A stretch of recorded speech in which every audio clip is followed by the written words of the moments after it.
Morning. Okay, and hello to everybody on my scope. This is Amanda, the Emotional Strength Trainer. So this is my Periscope party for a Wednesday morning. Those of you who were able to pop in and watch my scope yesterday about me dying with a sore throat, I'm all better. So natural therapies, I tell you, they are the bomb. Okay, so this morning I have Pete with us. Say hi, Pete. Hi, Pete. Hello, world. And we have Jacquie. Jacquie, you're in Florida, right? I am. Oh, Absolutely. Good morning, world. great. We've got Bronwyn from Darwin, another one of the visionaries, is watching this morning. And we have the beautiful Sharon Tregoning. I'll have to just switch to active speaker. Okay, Sharon, say hello so the screen comes up. Good morning, world. This is Sharon from the very sunny but a little bit chilly sunny coast in Queensland. Fabo. So our topic this morning is actually death. Now, Pete's going to come at it from an angle around, he's the angel encourager, so he's going to speak about that from an angel's point of view. Jacquie has written a book. She suffered a loss a long time ago, so she's written a book which is like a how-to for young widows.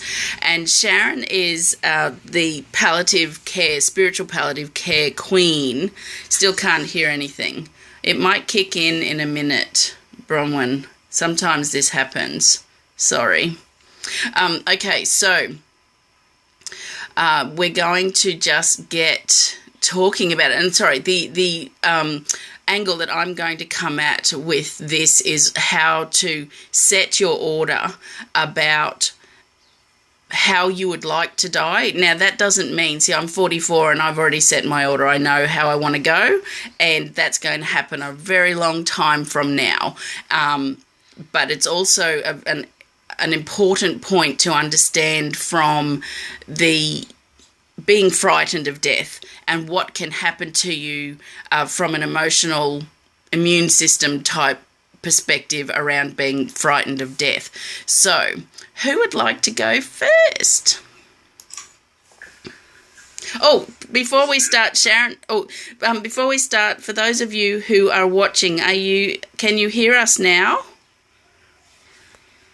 I just suddenly thought I had been running with my headphones plugged in, so if anybody's running through mine, they probably couldn't hear anything. So I've just unplugged my speaker bit. I've still got my microphone plugged in, so we'll try that again. I'll keep the microphone plugged in because it's clearer, but yeah, I suddenly thought that could have been my problem. Okay, that happened to me once before. Okay, Sharon, so where do you start from the palliative care point of view? For me, it's about having a good death as defined by the person who's dying. And I've got a couple of reasons for that, apart from I think it's just a courtesy and a respectful thing. I also believe if we can allow the person who's dying to have a good death as defined by them, there's going to be at least three benefits. Number one, they're not going to have, hopefully, as much pain if we're addressing their spiritual and emotional issues as well. I believe it could also reduce the incidences of complicated grief for those who are left behind, and also reduce the severity and intensity of normal grief for those who are left behind, because there won't be the aspect of the grief that is focused on the shoulda, coulda, woulda, I wish we had have been able to, blah, blah, blah. There's not that regret element. There's still the physical loss of this person. There's nothing that's ever going to change that. Even a good medium, you're still not going to have the physical presence of your loved one in your life. But I believe we can really reduce the incidences of severe grief and complicated grief. But I believe we can also make that end journey so much better for people on their way out the door. And how has that gone with setting up spiritual palliative care? Has that been a difficult process, having people understand that it's okay to talk about death, especially when somebody has been given the timeline or the prognosis? Yeah, hugely. As a society and culture, we've become excellent at isolating our dying and insulating ourselves from the experience. Death is not a commonplace event for us in our world anymore, so we don't understand it, and as often happens, what we don't know, what we don't understand, we fear. So it's very much about creating a paradigm shift, and that's part of the mission of spiritual palliative care as well, that we've got to bring the death and dying conversations back out of the closet. We've got to have them as just a natural and accepted parts of the life cycle, so that it doesn't become this huge big boogeyman thing that scares the daylights out of everybody when it doesn't need to. And we need to be present with our dying. So that's not adding another dimension to their journey that they don't need. They are still people of worth and of value, and it's about us being fully present with them and allowing them to be fully present with us and sharing the good, the bad, and the downright ugly of their experience. But if we allow ourselves, there's so many gifts in the palliative journey, because not everybody knows they're going to have a shortened lifespan other than what they'd want. So it's about seeing that for the gift that it is and making the most of that situation. How has it been? Very challenging. Having said that, you talk to people who've been through a loss, or so many professionals at the front line, they go, oh my God, we so desperately need this. So it's needed, it's happening, but it's going to take a little bit of time. Cool. Which is a good point to talk to Pete now. Pete, your perspective from the angelic realm, how does that fit with the work that you're doing and also the messages that you've received from the angels when you're doing their work? Well, in the human experience, we really have our foot where we can have our foot in two different spaces. We can have our foot in the I guess I'd say the ego-based world and what I would call a universal mindset. There are many deaths that we go through anytime we let go of something, anytime we become something new, or even anytime somebody transitions from this earth to whatever plane we accept that is. All of those are deaths, and the pain that we experience from those deaths are that our ego is structured around this person or this thing or whatever it is a part of me, and when that releases and lets go, our ego doesn't like change. It's challenged in that. It becomes fearful in that, and that's where the pain actually comes from. So from universal mindset, we are all energy, and energy is never lost. It's simply transitioned. It's just simply transformed, which if you will allow it, it actually takes the sting out of death. Now, of course, we do go through grief, and that's something, because of the human experience that we're in, we have to totally honor. But it's honoring it without judging it. It's honoring it and realizing, the spirit, immediately releases. The brain usually takes, maybe up to a week to release. And the body can take months or years to release things. And it's just realizing that each of our systems takes a longer amount of time to release it. And like I say, honor that. Go through the process of that feeling, but not judge it in that if it wasn't for this, I wouldn't feel this way. Or if I was more spiritual, I wouldn't feel that way. But just to actually physically feel the feeling and allow that system to kind of clear.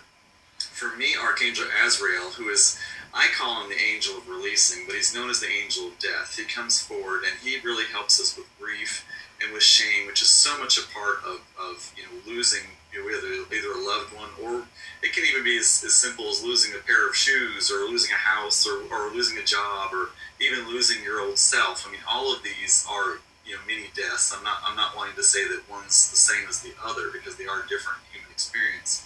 But to the universal mindset, a button is the same as a castle. So to the universal mindset, it's all kind of the same anyway. And it's really about just learning how to release those things, honor how you feel, and just release those things. And also to realize that you are still always connected. I know for me, I didn't get along very well with my grandmother while she was here in human form. But now that she's transitioned here, and I have a wonderful experience. And so you are always still connected. You can still, and people ask, well, how can I do it? You talk to them. You ask them questions. And how do these people come forward? I know for me, with my grandmother, she comes forward to me and smells. She smells like Chanel No. 5, and I know she's there, and she will tell me things. I have an old lover of mine that comes forward by a very deep pressure on my chest, and as I talk to him, he gives me knowings and he speaks to me. When I say he speaks to me, it's not like an audible voice. It's just a voice, kind of a voice in my head. It's in my third eye chakra. I just know what he's telling me and what's saying to me. My grandmother as well. And for my grandmother and I, are, like I say, probably the first 3 months, she knew, the kind of situation that we had and what had kind of happened. And she spent the first 3 months apologizing. And I was finally like, okay, Grandma, we're past that. Now let's go on. So it was very loving for her, though. It was a release. So people so many times was like, I never got to say this. You know what? You can. And you can move past that, and you can absolutely grow. The other cool thing is we are all connected to universal mindset. So say somebody's transitioned that you didn't even know, say like Albert Einstein, you're having a problem with physics. Guess what? You can tap in, and you can totally get energy, and he will totally help you, because you know what? Our brains are not storage facilities. Our brains are receiving and processing centers. That if we will connect to the universal mindset, it's anything that's ever been known, is known, or will be known is completely accessible to us if we will simply allow ourselves to believe. So I know I've kind of thrown a lot out there at one time. No, that's great. I resonate with the smells. My grandmother does the same thing. I remember coming home here one day and I walked in and I immediately said, "Oh, I think Nana's been here." My house smelled like her house did, and she used to subsistence live. She grew all her own herbs, and she ate a clove of garlic every day, and I hadn't been here all day. And Bronwyn Clee says that she relates, Pete, and she also left a couple of messages to say she was here and hi and everything. So thanks for joining us, Bronnie. That whole smell thing. There are ways, because we have memories around smells, so it's a good thing, and it's to be aware. I think that's a good thing. So Jacquie, let's have a chat with you. What happened to you? What's your story around death? You suffered a loss when you were quite young? Right. I have two stories actually, and so it was really interesting to listen to the perspective that Sharon was sharing, because I can relate to it. Someone who's older and going through that journey, or someone like my husband passed away at 48 years old of a heart attack. And so the sudden death is something that's, very, very different than if you're walking someone through. And I just had the opportunity, actually last month, after being a caregiver for 2.5 years, my mother-in-law passed away at the age of 86. So that was the one of actually walking through that phase with her. So the first time I was a 34-year-old widow with 2 young children living in a foreign country and was devastated. My world was shattered. The second time, it was that spiritual walking, caring, and making sure that it was a peaceful death, and it was a completely different experience, obviously, from age and also relationship and all of that. But it's really interesting to see how the same event, releasing of that soul, can be experienced so completely different. True. And what was the book that you've written? The book that I wrote is called The Unthinkable Has Happened, a guide for the young widow. And that is about my journey as a 34-year-old young widow with 2 small children. And it really is a how-to. It's a very short book, because it's a manual. It's like, these are the phases you're going to go through, and don't beat yourself up for it, and this is how you get back to being you. And it took a long time to write that book. I waited many, many, many years, probably about 12, 13 years before I wrote it, because it took me 11 years to grieve. Yeah, I think that's a really good point. Grieving has no timeline, and it's a very personal journey, and it's very important that, I think, as well, being aware about the grief and being able, because that's the other thing, our friends. How did you go when you were grieving with your friends? How did they support you? Did you lose people if you were really stuck in your grief, or did they hang around? Well, here's the thing. In the beginning, my house was filled with people, right? And I had 2 young children. So because I'm that kind of hospitality person, I was busy taking care of all the people that came to take care of me. Of course you would. Right? At some point, I'm like, wait a minute, I have 2 small children here. Y'all need to kind of go home. Yeah. We have to be, we have to be with our emotions and deal with it. But for 11 years, I didn't deal with it. I took care of everybody else. So when I say I grieve, it took me 11 years to grieve. It took me 11 years to let it come up because I was afraid that it would consume me. It was so devastating and so painful that I thought, if I let this out, it will destroy me. It will be all consuming, and I can't let that happen. I have 2 young children and a business and a home. That is a really, really good point. The whole, okay, I want to talk about fear. Okay, the issue around 1, fear of dying, 2, fear of coping with it if somebody does die, fear of the grief. Now, my husband lost his father to suicide 18 years ago, and I have tried to help him with the kind of work I do to just go to the space, and he won't do it because he is terrified. I know that he is terrified of starting to cry and not being able to get back up. It is that devastating for him. And the same thing, it's like, talk to him, ask him, but then he's so angry at his dad for doing that. And then all of the milestones, so I never got to meet his dad, but he sounds like, the stories that I've heard, it's kind of like he lost his dad and he got me because we have the same mindsets, and it's like, oh, shut up, you're just like dad. I'm like, yay!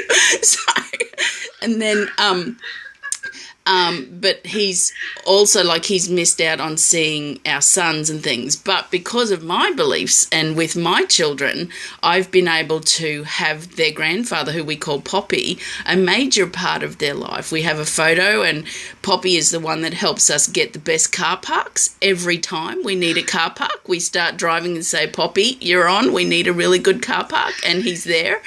And then but I've said to my husband, ask him to come to you in a dream. I've already had a dream with him, and I got a hug in that dream. So I know that he loves me. When I've had dead people readings, he's always showing up for me to give messages to his son because his son won't listen. And it hurts me horribly watching my husband suffer, and I can tell he goes through an anatomy. When he really misses his dad, he has these 3 or 4 things that he does, and he's a cranky shit. And I'm like, okay, you're missing your dad, so I get the boys and we start talking about it.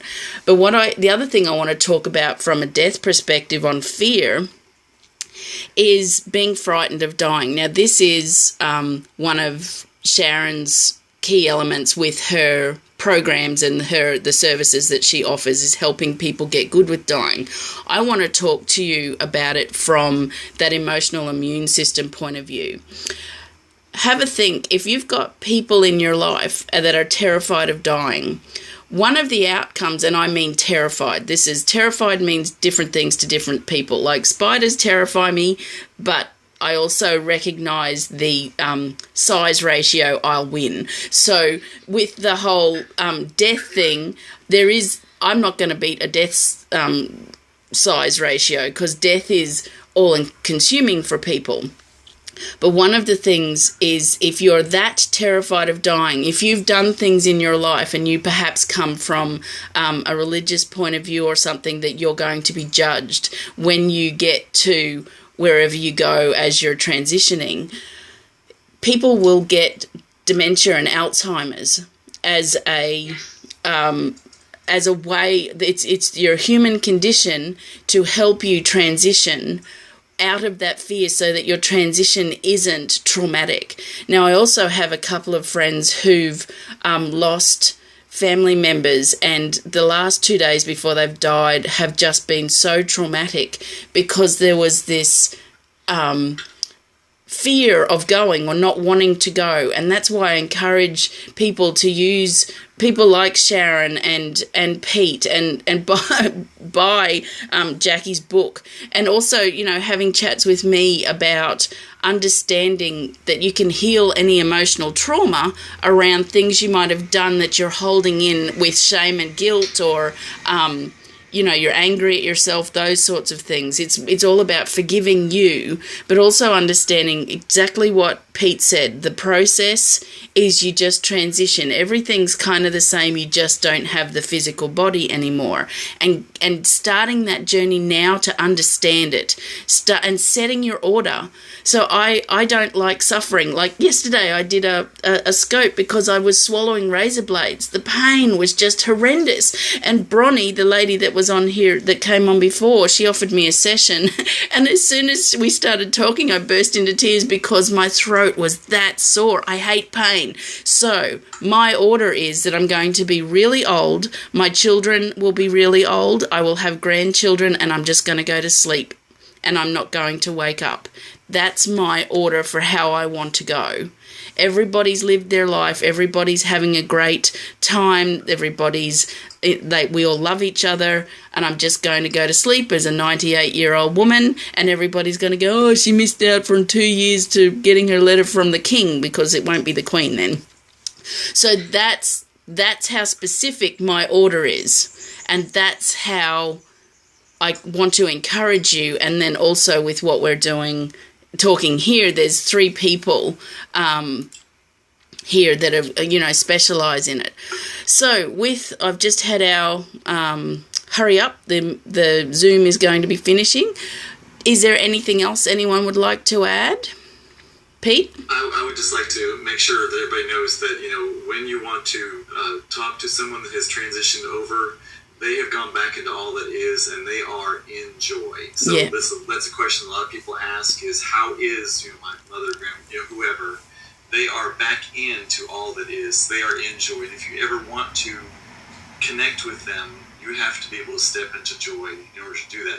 There's no judgment in that. It's just that when you're feeling the lack of them, it's because you're in that headspace of the lack and the pain, which is perfectly natural, normal. But they are only in joy. That's the only way that they can connect with you, just like the angels. So I just want to make sure. That's a good point too. They're back in perfection, so they don't judge. Perfect means it's the same thing. We sit here in the human experience trying to be perfect, and all of us will sit there and say, lighten up, you're human, you can't be perfect. If you're perfect, you're dead, and you're not dead. So that's a really good point there, Pete. Have you got anything to add, Jacquie?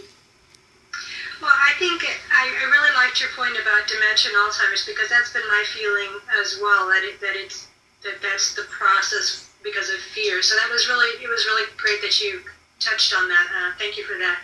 The other thing too is, you know, like you all were saying, is that, you know, our loved ones are still with us, and it's actually quite easy to tap into communicating with them. And for me, like my husband, I don't get a smell or a sound, but he'll do things. Things will show up, a light will go on, a lamp will tip over, you know, a TV channel will change. So you just have to become aware and actually pay attention, because they're with you. Yeah. They're definitely with you. And that's always a comfort. I can remember one real quick. I remember that right after my husband passed away, we had an au pair girl. We had actually an exchange student come stay with us.